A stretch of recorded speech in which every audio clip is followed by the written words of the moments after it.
Hello, mga ka-showbiz! Welcome back to our channel, where we give you the latest and hottest news sa mundo ng showbiz. Today, pag-uusapan natin ang naging reaksyon ni Kylie Padilla matapos mag-viral ang isang netizen na nag-wish na sana'y magkabalikan sila ni Aljur Abrenica. Ano nga ba ang sinabi ni Kylie tungkol dito? Stay tuned para malaman. Alam naman natin na marami ang sumusubaybay sa naging relasyon ni Kylie Padilla at Aljur Abrenica. Marami ring fans ang umaasang magkakabalikan pa sila, lalo na't naging iconic ang kanilang love story.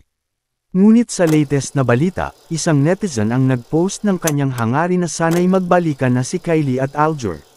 Pero ano nga ba ang naging reaksyon ni Kylie sa pahayag na ito?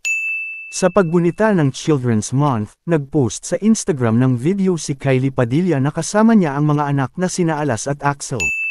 It's Children's Month and I would love any reason to celebrate the two angels of my life, saad ni Kylie sa caption. Sa comment section, isang netizen ang nagsulat na, sana magkabalikan po kayo ng tatay nila. Sinagot naman ito ni Kylie na, no thanks.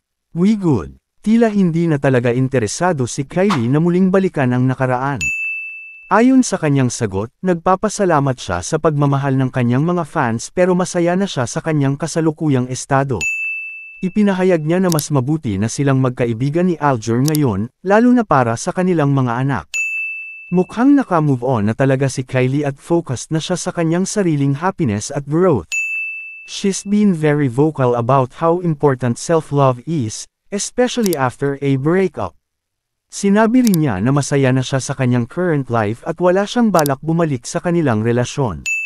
Kasalukuyang karelasyon ni Aljur si AJ Revol, habang kinumpirma ni Kylie nito lang nakaraang July na may nagpapasaya sa kanya na isang non-showbiz guy. So there you have it, mga ka-showbiz. Mukhang malabo nang magkabalikan si Kylie Padilla at Aljur Abrenica.